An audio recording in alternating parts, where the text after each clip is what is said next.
रमेश म्हात्रे प्रकरणामध्ये तुम्ही निवेदन जारी केलेलं आहे, काय नेमकी भूमिका आहे, काय तुमची मी डॉक्टर सुषमा बसवंत बोलते, महाराष्ट्र अंधश्रद्धा निर्मूलन समिती ठाणे जिल्हा कार्याध्यक्ष। आम्ही अनेक संघटना एकत्र आहोत आणि आमचं म्हणणं असं आहे की रमेश म्हात्रे यांनी जो हात उचलला, महिला डॉक्टर, पुरुष डॉक्टर, महिला परिचारिका,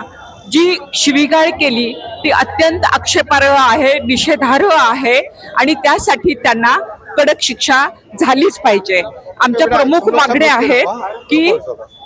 रमेश म्हात्रेवरती ताबडतोब आरोपपत्र दाखल झालं पाहिजे, त्याचं नगरसेवक पद रद्द झालं पाहिजे, त्याला जास्तीत जास्त शिक्षा होईल अशी कायदेशीर कारवाई केली पाहिजे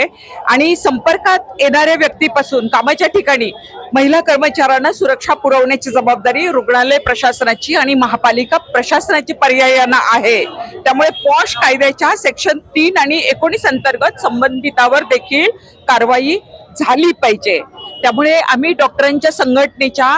पाठीशी आहोत, IMAच्या, आणि यामध्ये खालील संघटना सहभागी आहेत: महाराष्ट्र अंधश्रद्धा निर्मूलन समिती, भारतीय महिला फेडरेशन, स्त्रीमुक्ती संघटना, श्रमिक जनता संघ,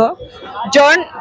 आंदोलनाचा राष्ट्रीय समन्वय, भारतीय कम्युनिस्ट पार्टी, भारत जोडो अभियान, धर्मराज्य पक्ष, Anna Adhikar Abhiyan, doctor Babasaheb Ambedkar writers association, AITUC, Bahujan Vikas Sangh, कायद्याने वागा लोक चळवळ, गावठाण कोळीवाडे पाडे संवर्धन समिती।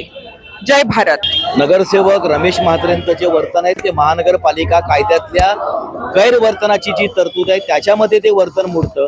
आणि एखाद्या नगरसेवकाने जर गैरवर्तन केलं तर त्याचं नगरसेवक पद रद्द करण्याची महानगरपालिका कायद्यामध्ये कलम 13 मध्ये तरतूद आहे। नगरविकास मंत्री एकनाथ शिंदे यांनी त्या तरतुदीचा वापर केला पाहिजे आणि राज्य सरकारल्या अधिकारांचा वापर करून रमेश म्हात्रेचं जे पद आहे ते त्यांनी ताबडतोब रद्द केलं पाहिजे आणि आपण डॉक्टर आणि नर्सेस